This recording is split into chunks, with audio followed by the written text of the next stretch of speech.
You might expect to see a Chinese language preschool like this one in New York or Los Angeles, but this class is in the small city of MILLBRAE, about 15 miles south of San Francisco. Once a predominantly white suburb, the population here is now nearly half Asian, 30% Chinese. Downtown banners celebrate the Lunar New Year along with Chinese-owned businesses, including this shop selling New Year rice cake and traditional red gift envelopes. The store's manager moved his family here from San Francisco 6 years ago, for the same reasons many leave the city. It's safe and very convenient and also very quiet.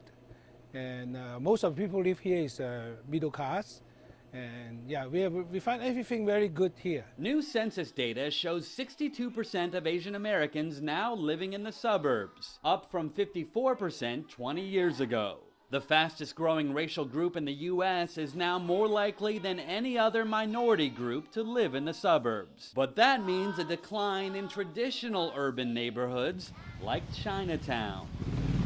And this is our Chinese New Year is coming out. College political science instructor David Lee grew up in San Francisco's Chinatown, but later moved to the city's Richmond district, a so-called satellite Chinatown. And the Chinese community in Chinatown now is heavily senior and elderly.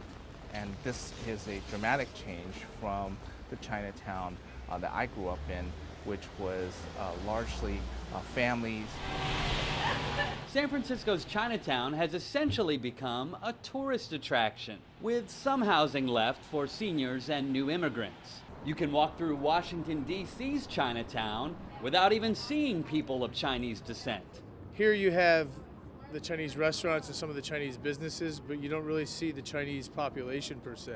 New York's Chinatown is no longer home to the city's largest Chinese population, but the neighborhood's councilwoman says Chinatown remains an important cultural center. The culture, the history, the roots are here, and people, no matter where they move to, they always manage to come back here. While less Asian Americans are living in Chinatown, the population shift means more areas of the country will celebrate this Year of the Dragon than ever before. Haven Daley, Associated Press, MILLBRAE, California.